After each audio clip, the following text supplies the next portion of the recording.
जब हमारे जीवन में कठिन समय आता है तो हमारी मदद के लिए कोई नहीं रहे।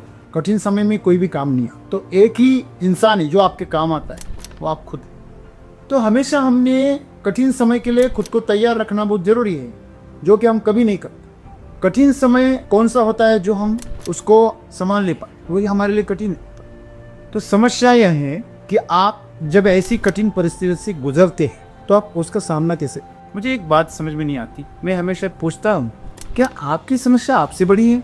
आपके जीवन में सबसे बड़े तो आप हैं। जो अपनी स्ट्रेंथ को जानता है वो न कभी डरता है न कभी आक्रामक होता है। उसे पता है मेरे सामने कोई भी समस्या बड़ी नहीं, मैं मेरी समस्या से हमसे बड़ा। वो सब तो यही तो कह रहे हैं, आप आपके अंदर अपने आप को नहीं जानते, आपकी ताकत को नहीं जानते। आप पशुता की तरफ जा रहे हैं, इसलिए आप शरीर के तल पर ही अपने अस्तित्व को समझते हैं कि आपके जीवन में अगर आपको कठिन और समस्याएं आती है तो आपने अपने आप को जाना नहीं। अगर आप अपने आप को जानते हैं, अपनी ताकत को, शक्ति को अगर पहचानते हैं तो आप हमेशा गरिमापूर्ण रहेंगे। आपका अगर आत्मबल जागृत हो गया तो आप कुछ भी कर सकते। ये शरीर बहुत छोटी बात, इसलिए हम शरीर के तल पर जीते, इसलिए हमें मुश्किलें नजर आती। हम मन के तल पर जीते, इसलिए मुश्किलें नजर आती। अगर आप वाकई खुद की ताकत को समझो तो आपके जीवन में कोई मुश्किलें नहीं है। आप हर मुश्किल आपके लिए क्या है, बस खेल है। तो शरीर को, मन को, भावनाओं को वश में करो। इन तीनों को वश में करो तो आपको आपकी ऊर्जा का पता चले। इसीलिए हमें हमारे अंदर की आत्मबल को अगर जागृत करना है, पहले बाहुबल को तो आप आजमाओ, फिर मनोबल का आजमाओ, फिर अपनी भावनाओं को बल को आजमाओ। तभी आपको पता चले कि आगे आत्मबल है जिसको आपको आजमाने की जरूरत नहीं, बस इन तीनों को आपको साफ करना है बस। तो सदगुरु यही कह रहे हैं कि आप हमेशा याद रखो, आप ये शरीर नहीं हो, आप मन भी नहीं हो, आप भावना भी नहीं हो, आप ऊर्जा हो। आप अगर ऊर्जा हो तो ऊर्जा के लिए क्या असंभव है कि हमारे जीवन में जो कठिनाई आ रही है, मुश्किलें आ रही है, यह हमें और बेहतर बनाने के लिए है। यह जिस दिन आपको पता चले उस दिन से आपका जीवन बदल जाएगा।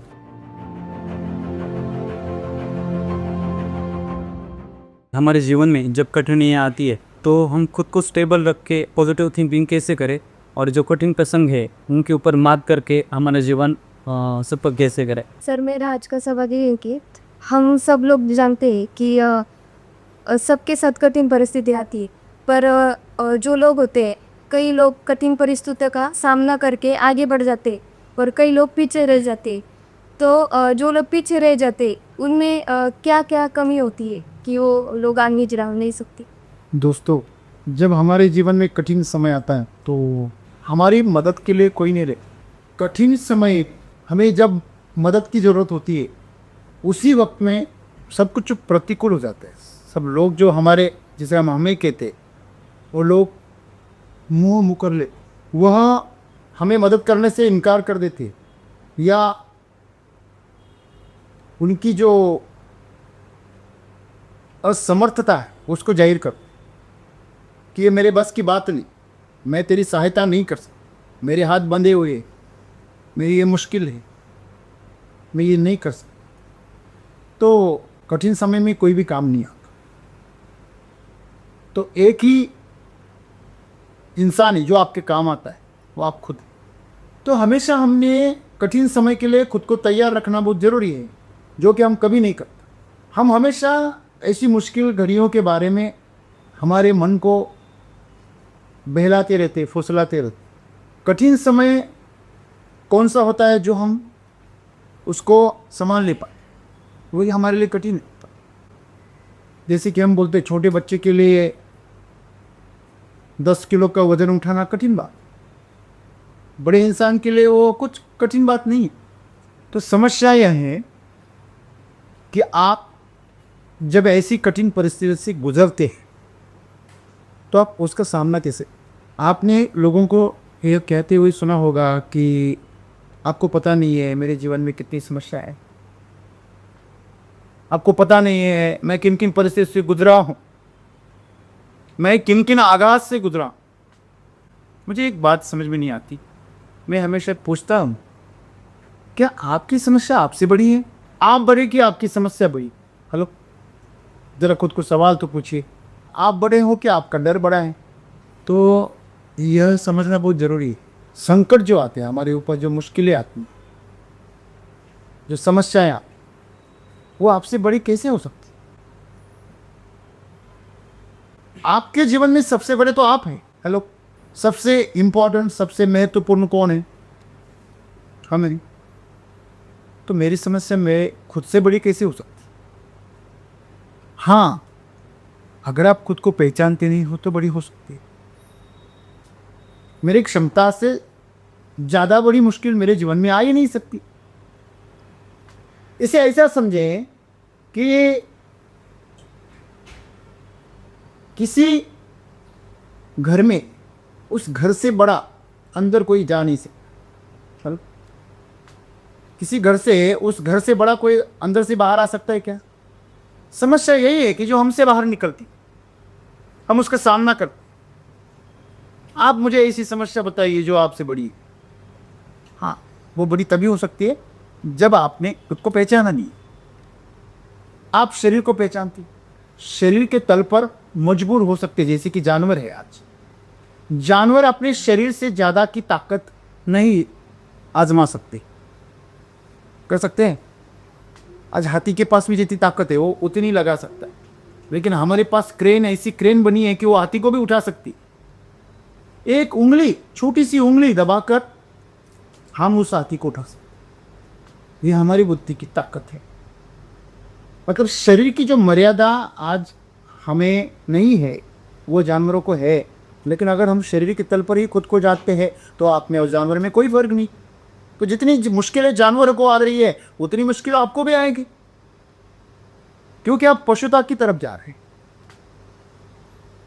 आप अधपतन की तरफ जा रहे हैं, आप शरीर को ज्यादा मजबूत बना रहे हैं। आपको ये पता होना चाहिए। हमारे अंदर शैतान भी है, हमारे अंदर भगवान भी है। भगवान का तो कोई पता नहीं, शैतान तो है। तो हमारे अंदर जो क्षमता है, हमने खुद को पहचाना ही नहीं, इसलिए हमें परिस्थितियों का आकलन नहीं होता, वो हमें कठिन मालूम है। कोई ड्राइवर जब गाड़ी चलाता है तो गियर कब चेंज करता है? कब चेंज करता है? तब वो टॉप गियर में होता है, 5th गियर में। तो वो 5th से 4 में कब आता है? रिवर्स कब आता है? वो जब रिवर्स आ रहा है तो अपनी ताकत को क्या कर रहा है? हेलो, देखो, गियर में क्या होता है? एक तो गति होती है और एक ताकत होती है। फर्स्ट गियर में सबसे ज़्यादा क्या होती है? ताकत, स्ट्रेंथ होती है, बचुआ। लेकिन गति बहुत कम होती है। ऊर्जा है, आप उसे गति के लिए इस्तेमाल कर सकते हैं, ताकत के लिए इस्तेमाल कर सकते हैं। फिर उसमें ताकत का हिस्सा 90% होता है, गति का हिस्सा 10% होता है। सेकंड गियर में उसका अनुपात बदलता रहता है। आपकी ताकत कम हो जाएगी 70% और गति आपकी 30% हो जाएगी। वैसे वैसे आप आगे चले जाओगे तो 5th गियर में आपकी ताकत रहेगी बस 10 से 20% और 80% आपकी क्या प्राप्त हो जाएगी? गति। तो जैसे आपको ताकत की जरूरत पड़ेगी, आपको गति कम पड़ेगी आपकी। और जब गति कम हो जाती है तो हम रह जाते। हेलो, अगर आप रेस में हो तो ले जाएंगे, अगर आप रेस में नहीं है तो नहीं डरेंगे। हेलो, जब भी आपको रेस में दौड़ना है, भागना है आपकी कार को, बाइक को, तो आप क्या करोगे? आप गति को बनाए रखने के लिए आप रिवर्स गियर में जाना टाल लोगे। यही जीवन के साथ हो रहा है। गियर शिफ्टिंग होना बहुत जरूरी है, लेकिन आप उसको शिफ्ट नहीं कर रहे। क्यों? क्योंकि आपको ऐसा लगता है कि पीछे जाना, खुद को मजबूत करना। पीछे जाना मतलब खुद को मजबूत करना है, ताकत लेना है। ताकत अगर आपको अवेलेबल करानी है तो आपको गति को कम करना होगा, आपको पीछे जाना होगा। पीछे जाने का मतलब ही है सीखना। यही तो सब दूर बता रहे। जब आप किसी भी क्षेत्र में एक ऊंचाई पर चैंपियन बन जाते हो ना, तो आपको पता है आपने कितनी असफलताओं का सामना किया है, आपने कितनी मुश्किलों का सामना किया, कितनी बार वेदनाओं का सामना किया और कितनी बार गिरे हो। लेकिन वह गिरना आपके लिए एक सबक था। हर बार आप जब गिरे तो आपने एक सबक लिया और सबक को लेके आ गया। तो मुश्किल या कठिन जो होता है वो हमारे लिए थोड़ा सा नया होता है, बस इतनी सी बात। हमारे अंदर का जो डर होता है, जो पीछे जा रहे हैं, जिससे हमारा अहंकार चोट खाता है। आज तक हम इस शान से जी रहे थे, तो अभी क्या हो रहा है, हमारी शान नीचे गई, हमारे नाम को, प्रतिष्ठा को धोखा पहुंच गया। मैं हमेशा चोटी पर रहता था, अभी मैं जमीन पर आ गया। तो यह सोच, जो अहंकार की सोच है, वो आपको डराती है और वो आपको नीचा दिखाती है। हेलो, आपको लोग बाद में नीचा दिखा, पहले अपने आप नीचे गिर जाते, आपकी नज़र से उतर जाते। अगर आप आपकी नज़रों से गिरे ही ना, तो आप आपकी गरिमा को कैसे खो सकते? आप जानते हैं अंदर से मैं कौन हूँ और ये मैं क्या कर रहा हूँ और मेरी मंजिल क्या है। ये मेरी आखिरी मंजिल थोड़ी है, ये तो एक पड़ाव, अभी तो मंजिल दूर। मेरी कोशिश यही मेरी मंजिल, मेरा प्रयास यही मेरी साधना है। अगर आप ऐसी जीवन जियोगे तो कोई चीज़ मुश्किल तभी आती जब आप उसको अंतिम पड़ाव मान लो और उसके साथ में आपके अहम को जोड़ देता। मैं असफल हूँ। आज तक दुनिया में जितने भी आपने आत्महत्याएं देखी होगी, जितनी भी आपने हिंसाएं देखी होगी, जितनी लड़ाइयाँ देखी होंगी, उसमें अहंकार की लड़ाई, दूसरी कोई क्या लड़ाई है? सत्ता हासिल करनी है, अहंकार को जिताना है, बस यही बात है। तो जो डरा हुआ होता है वो ज़्यादा आक्रामक हो जाता है, हमेशा याद रखना। जो अपनी स्ट्रेंथ को जानता है वो न कभी डरता है न कभी आक्रामक होता है। उसे पता है मेरे सामने कोई भी समस्या बड़ी नहीं, मैं मेरी समस्या से हमसे बड़ा है। आप बड़े हो जाएंगे, समस्या अपने आप छोटी हो जाएगी, लेकिन हमारा मन समस्याओं को एग्जैगरेट करता रहता है, उसकी कई गुना उसकी इमेज को बनाता रहता है, आपके दिमाग में उसको घुमाता रहता है, तो आपको समस्या बहुत बड़ी लगने लगती है। वो सब तो यही तो कह रहे हैं, आप आपके अंदर अपने आप को नहीं जानते, आपकी ताकत को नहीं जानते। आप पशुता की तरफ जा रहे हैं, इसलिए आप शरीर के तल पर ही अपने अस्तित्व को समझते हैं। उसके आगे देखिए, जब आपकी शरीर की ताकत नहीं चलती तो हम वहाँ किसका इस्तेमाल करते हैं? पहला गियर है शरीर का, दूसरा गियर क्या है? मन का, दिमाग का। जहाँ हमारी शक्ति काम नहीं करती फिर हम रुक जाते हैं। बार बार कोशिश करके अगर कोई चीज़ नहीं आपको हल हो रही है तो आप ठहर जाते हो, रुक जाते हैं। फिर किसका इस्तेमाल करते? वो तो हर किसी के पास हो, दिमाग हर किसी के पास होता है। क्या आप मेरे से सहमत हैं? जो मतिमंद होता है, जो मूर्ख होता है, जो पागल होता है पागल खाने में, उसके पास भी दिमाग होता है। जो स्कूल में पहली पायदान पर आता है उसके पास भी दिमाग होता है, जो आखिरी पायदान पर रहता है उसके पास भी होता है ना, कि नहीं होता है? अगर ना होता तो वो जिंदा ही नहीं होता। उसका दिमाग काम कर रहा है, बस कितना, सवाल यह है। हर किसी का शरीर के अंदर शक्ति का उसके अंदर संचार होता है, लेकिन कितना? कोई 5 केजी उठाता है, हाँफ जाता है, कोई 50 केजी उठा जाता है तो अपनी लीला से उठाता है। कोई 1 घंटा काम कर दिए तो पसीना पसीना हो जाता है, थक जाता है, उसे चक्कर आने लगती है। कोई 10-10 घंटे काम करता है तो उसे और मौज होती है। तो शरीर की सीमा है, उसके अंदर ऊर्जा कितनी है उस हिसाब से उसका भी एक रेंज है। वैसे मन का भी एक रेंज है, आपके दिमाग का, आप उसको कितना इस्तेमाल करते। बहुत सारे लोगों का दिमाग फालतू में चलता रहता है, फालतू में। आगे काम चल रहा है, पीछे बैक एंड में वो कुछ न कुछ खिचड़ी पका रहा है। कभी कभी तो पूछा आप क्या सोच रहे हो, बोले नहीं पता नहीं क्या सोच, एकदम से ब्लैंक हो जाओ, ना इधर है ना उधर है, तू है किधर? मुझे ही पता नहीं, मैं ऐसे गुमसुम गुपचुप रहता। मतलब बाहर चुप है, अंदर भी गुमसुम है। देखो, तूफान के पहले जो शांतता होती है ना, उसे शांति नहीं कहते। आपके अंदर वो शांति रहे तो तूफान के पहले हुआ है। अगर आपको किसी ने छेड़ दिया तो एकदम से तूफान फट उठता है, होता है ना ऐसे। वो शांति का है कि वो तो आपने जबरदस्ती दबाया हुई शांति है। अपने मन को, अपने विचारों को, दिमाग को दबाया हुआ है। तो आपके अंदर दिमाग तो खुला है, लेकिन फिर भी कोई सोच नहीं रहा है, यह शांति। किसी तालाब में या किसी बड़े डैम में अगर पानी को रोक दिया गया है और वो पानी शांत है, वो क्या शांत है?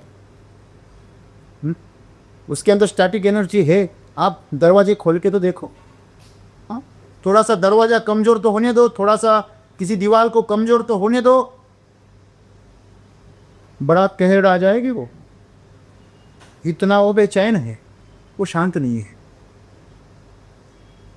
समझ में आ रही ना बात? जिसने मन को दबाया है वो डैम की पानी की तरह है।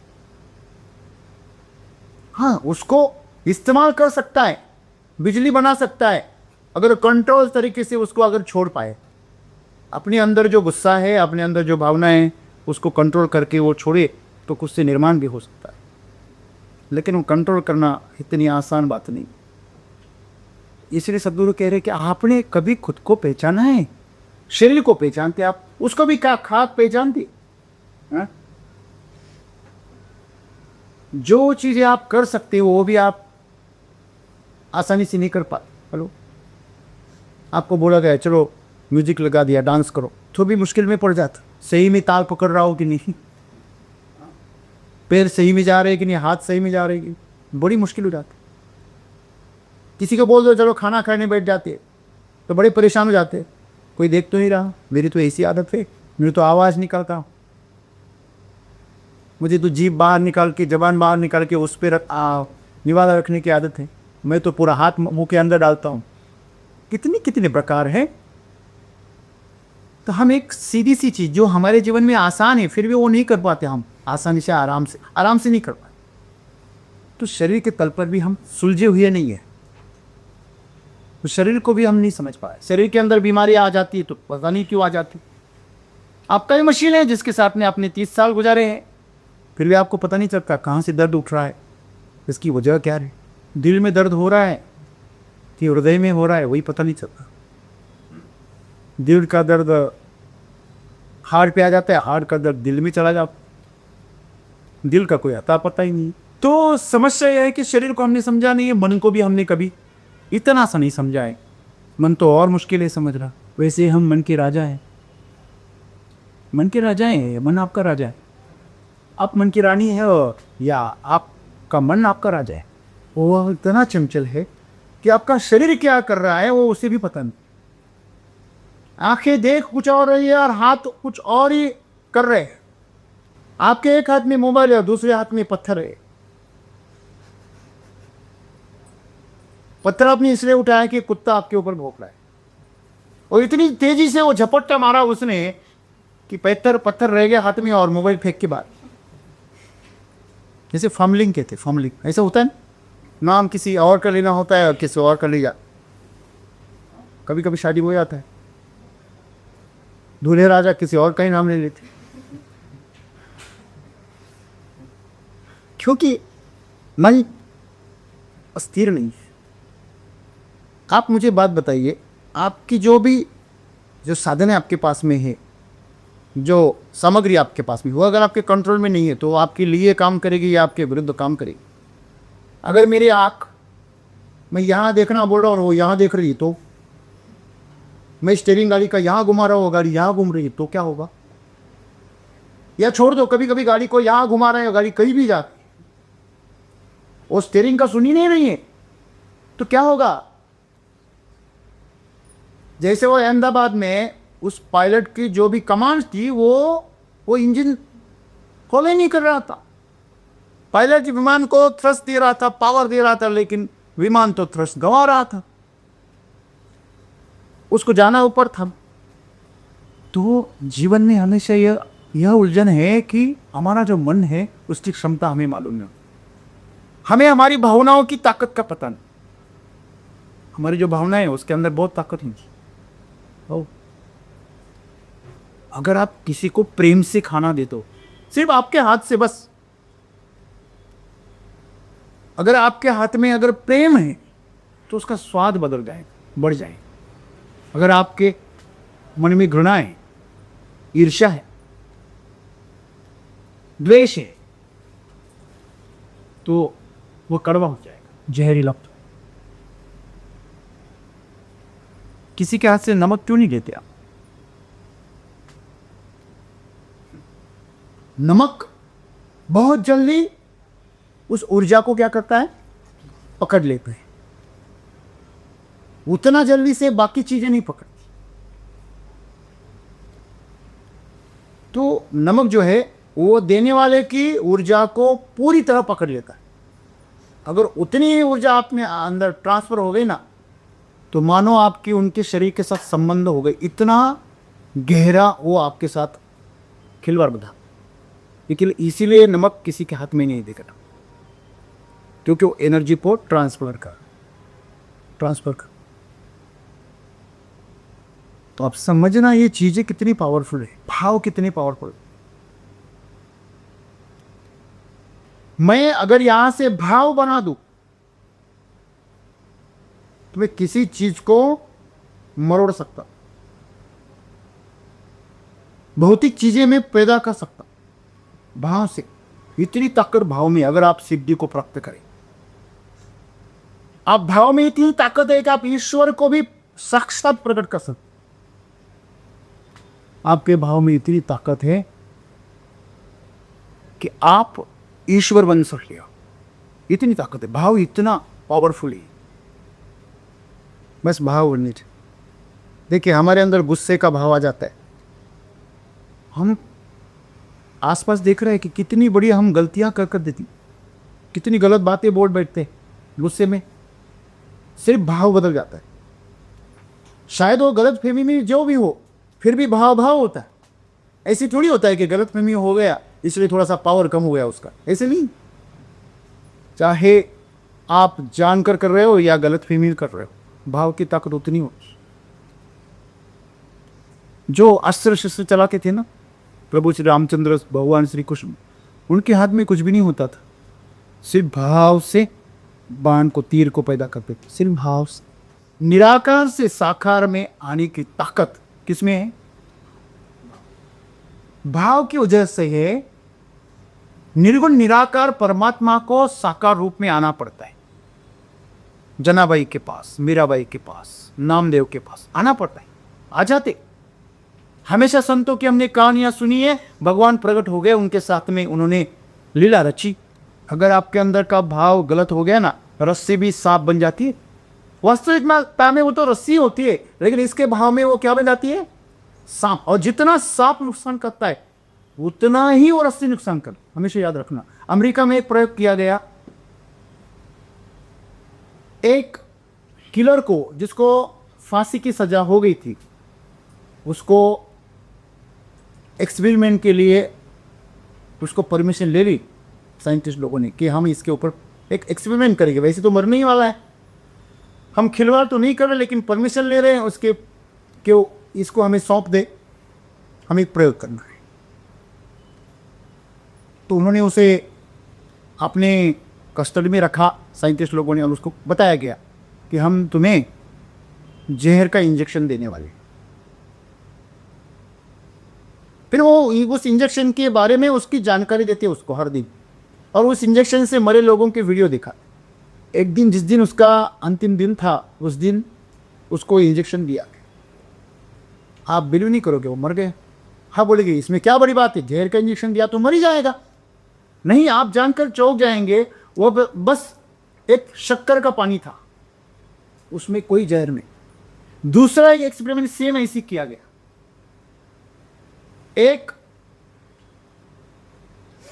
कैदी को जब उसे मौत की सजा हुई तो उसे बताया गया कि तुझे हम -40 डिग्री में फ्रिज के अंदर बंद करेंगे और वही आपको ठंड से मार देंगे। तो उसे भी इस तरह सब विजुअलाइजेशन दिया गया, इमेजिनेशन उसके सामने रखा गया। उसे असलियत में उस फ्रिज में रखा गया -40 डिग्री में, लेकिन कुछ पल के ही उसे महसूस हो -40 डिग्री का टेम्परेचर क्या होता। फिर उसे निकाला गया और आखिरी दिन उसे सच्ची में फ्रिज में रखा गया। 24 घंटे के बाद भी वो मरा हुआ पाए। आप जानकर हैरान हो गए, उसका टेम्परेचर बस -4 डिग्री था, जो कि मरने के लिए काफी नहीं है। एक असल में घटी कहानी में आपको बता दूं। एक बार एक किसान अपने खेत में जुताई करने चला गया। जाते जाते एक बबुल के पेड़ के नीचे से जब वो गया तो उसके माथे पर कांटा चुभ गया, उसे खून निकला, वो निकल गया सामने। उस रास्ते से कोई गुजरता नहीं था, उसका अकेले का खेत था। उसने जुताई वगैरह की, शाम को जब 5 बजे थका हारा अभी घर जा रहा था, जिस बबूल के पेड़ के नीचे उसने वो कांटे का अनुभव किया था, कांटा लगा उसे, तो वो देखकर चकित रह गए। वहां एक सांप मरा हुआ लटक रहा था। तो उन्होंने देखा जिस जगह पे उन्हें कांटा लगा था उसी जगह पे वो सांप मरा हुआ लटक रहा। आपने कभी सुना होगा मजाक में, जिस सांप ने आपको काटा हो आप भी उसे काट दो, कभी सुना होगा ना? नहीं सुना है? अगर ऐसा करने से उसका जहर उतर जाता है। अगर सांप मर गया तो आपको जहर नहीं चढ़ता। ऐसी कुछ कहानियां हैं, सच कितनी है झूठी कितनी मुझे पता नहीं, लेकिन जब वो पीछे आया तो वो मरा हुआ। जैसे ही मुझे उसे पता चला कि सुबह मुझे कांटा नहीं लगा था, फिर क्या लगा था? हेलो, सांप ने काटा था, उसी पल उसे बेशुद्ध हो गया, ऊपर गए। अभी आप सोचो, सांप क्यों मरा और ये अब क्यों मरा? क्योंकि दिन भर उसके अंदर कोई भाव ही नहीं था कि सांप ने काटा है। चलो, उसे भाव की इतनी ताकत। तो मैं आपको वही सिखा रहा हूं कि शरीर की ताकत कितनी है, मन की ताकत कितनी है।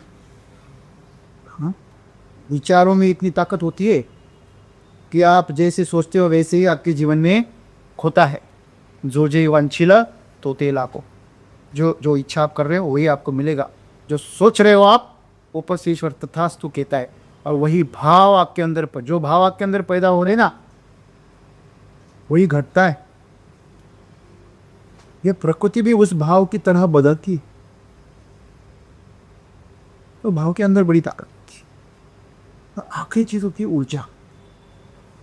जैसे हम शरीर के दुर्बल होने पर मन का इस्तेमाल करते हैं, मन के दुर्बल होने पर भाव का इस्तेमाल किया जाता है, और भाव के दुर्बल महसूस होने पर आपकी चेतना का इस्तेमाल हो सकता है। आत्मा भाई, आत्मबल कितना पावरफुल होता है। हेलो, आत्मबल कितना पावरफुल, समंदर को सोख सकता है। हेलो, सूरज को रोक सकता है, प्रकृति को, पंचमहाभूतों को वश में कर सकता है।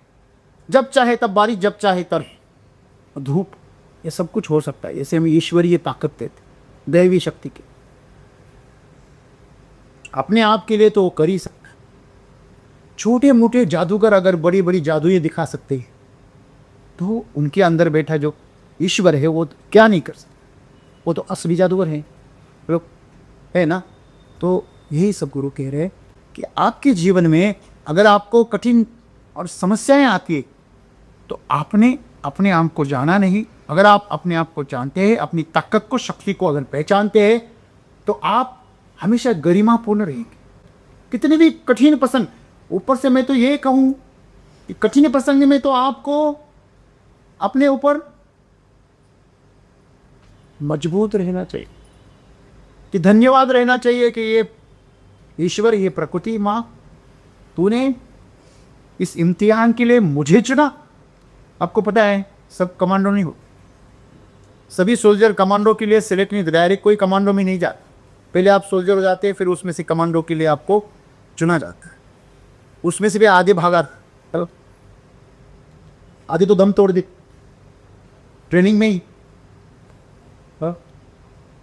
एसपी जी के तो बात ही छोड़ो, 100 मील की दौड़ है, आप कितने मील दौड़ोगे? हेलो हेलो, हम ब्रह्मगिरी की परिक्रमा लगाए ना 26 किलोमीटर, कितनी बार बैठे? कितनी बार बैठे? जो नहीं गए वो अगले साल जाएंगे। तो 25 किलोमीटर में ये हाल हो जाते हैं, तो 100 किलोमीटर की बात तो सोचो। कई सारी कहानियां हैं कि मैराथन में, 50 किलोमीटर की मैराथन में एक 60 साल का बूढ़ा जीते। हाँ हेलो, किलोमीटर की दौड़ में शायद एक गांव की अनपढ़ महिला जीत गई। नहीं, ये महाराष्ट्र की इधर की बात, क्योंकि उसके सामने कोई रास्ता ही नहीं था, उसे पैसे की जरूरत थी, उसके सामने कोई रास्ता नहीं था, इसलिए उसका आत्मबल जागृत हो गया। आपका अगर आत्मबल जागृत हो गया तो आप कुछ भी कर सकते। ये शरीर बहुत छोटी बात, इसलिए हम शरीर के तल पर जीते, इसलिए हमें मुश्किलें नजर आती। हम मन के तल पर जीते, इसलिए मुश्किलें नजर आती। अगर आप वाकई खुद की ताकत को समझो तो आपके जीवन में कोई मुश्किलें नहीं है। आप हर मुश्किल आपके लिए क्या है, बस खेल है। चलो, जो आपको आगे जाकर क्या बनाएंगी, मजबूत बनाएंगे और बेहतर आपका जीवन बनाएंगे। हम बेहतर जीवन तो चाहते, लेकिन हम चुनौतियां नहीं चाहते। हम अगले क्लास में तो जाना चाहते, अगली कक्षा में जाना चाहते, लेकिन हम इम्तिहान नहीं देना चाहते। आप ऐसे विद्यार्थी हो जो परीक्षा से डरते। समस्या यह नहीं है कि आपके जीवन में कुछ मुश्किल हालात है, समस्या यह है कि आप कमजोर। हालात मुश्किल वगैरह नहीं है, आपने खुद को पहचाना। आप शरीर के तल पर जानवर की तरह जीवन जी रहे बस। तो आपने खुद को कभी आजमाया नहीं, आपने शरीर की सीमा को लांघा नहीं, अपने मन की सीमा को लांघा नहीं, आपने कभी भावनाओं को वश में किया नहीं। तो शरीर को, मन को, भावनाओं को वश में करो। इन तीनों को वश में करो तो आपको आपकी ऊर्जा का पता चले। अगर आपको आकाश को देखना है तो आपको किसको हटाना पड़ेगा, बादलों को हटाना। आपको अगर घर में साफ साफ दिखना है किचन में, तो पहले धुएं को हटाना पड़ेगा। यह धुआं है, ये शरीर, मन और भावनाएं धुआं है, जिससे आपको साफ नजर नहीं आता। ये अंदर की बाहर की पत्ते, तो अंदर जो बैठा ईश्वर है वो उसे आप देख नहीं पाते, उसकी ताकत को आज आजमा नहीं सकते। तो इसलिए नीम करोली बाबा की कहानी आपने सुनी होगी, असली कहानी अभी घटी हुई है। स्टीव जॉब्स को उसने क्या दिया था, एक क्या दिया था, एप्पल दिया, बराबर। तो ये आपने देखो, आपको ये समझना बहुत ज़रूरी है कि वही एप्पल का उसने एप्पल कंपनी पे डाल दिया, एक निवाला खाया वो, उसी को उसने लोगो बना। वो नीम करोली बाबा जो फेसबुक पे अभी जुकरबर्ग है, वो फेसबुक बेचने को आ गया था, उस वक्त वो उसको तब नीम करोली बाबा थे भी नहीं, तो वापस उसको लेके गया था वो सीट वहाँ पे। तो उधर से आया और व्हाट्सअप खरीद लिया उसको। ये पैसा, बिजनेस वगैरह है, बहुत छोटी बात है उनके साथ। उनकी बहुत सारी कहानियां हैं, एक ही कहानी बस, जब वो वहां आए उत्तरांचल में, जहां पर वो स्टेशन है, तो उस स्टेशन से वो चढ़े अंदर, तो उनके पास टिकट नहीं था। कुछ स्टेशन मास्टर वहां पे जो भी टीसी था उसने उसको रोक दिया, क्या उतरो नीचे, ट्रेन आगे नहीं जाएगी, आप उतरो। वो नहीं उतरे, तो उसको ज़बरदस्ती उतारा गया। जब उनको उतारा गया तो ट्रेन चालू नहीं, आगे ही नहीं जा। वहाँ के जो जानकार थे उन्होंने वो स्टेशन मास्टर को बुलाया, उनको बोला ये बड़े संत महात्मा है पहुँचे हुए, आप इनके साथ ऐसी खिलवाड़ मत करो, आप उनका अपमान मत करो, उनको बाइज्जत अंदर बिठा दो। तो कहते हैं उनको अंदर बिठा दिया और ट्रेन चालू हो गई। क्या बड़ी बात, ये आत्मशक्ति। तो मैं वही बोल रहा हूँ आपको कि आप अपने आप को समझो, और जो भी है बेहतर बनने का जो भी रास्ता है वो अंदर की तरफ है, बाहर नहीं है। इसलिए आपको शरीर के परे जाना है तो उसका पूरा इस्तेमाल करो, मन के परे जाना है तो उसका पूरा इस्तेमाल करो। हम हर जगह पे इतने कंजूस हैं, उसका सोच सोच कर थोड़ा थोड़ा इस्तेमाल करते। जैसे बड़े उसको बचाएंगे तो साथ में लेके जाएंगे, कोई साथ में नहीं लेके जाता। आप बस मर जाओ, आपको जलाने की तैयारी शुरू हो जाती है। अगर नहीं जलाते तो फिर मिट्टी के अंदर गाड़ देते। चलो सही है ना, हाँ। इसीलिए हमें हमारे अंदर की आत्मबल को अगर जागृत करना है, पहले आप पहले बाहुबल को तो आप आजमाओ, फिर मनोबल का आजमाओ, फिर अपनी भावनाओं को बल को आजमाओ, तभी आपको पता चले कि आगे आत्मबल है जिसको आपको आजमाने की जरूरत नहीं, बस इन तीनों को आपको साफ करना है बस। तो सदगुरु यही कह रहे हैं कि आप हमेशा याद रखो, आप ये शरीर नहीं हो, आप मन भी नहीं हो, आप भावना भी नहीं हो, आप ऊर्जा हो। आप अगर ऊर्जा हो तो ऊर्जा के लिए क्या असंभव है? हेलो, क्या असंभव है? क्या असंभव? कोई भी नहीं।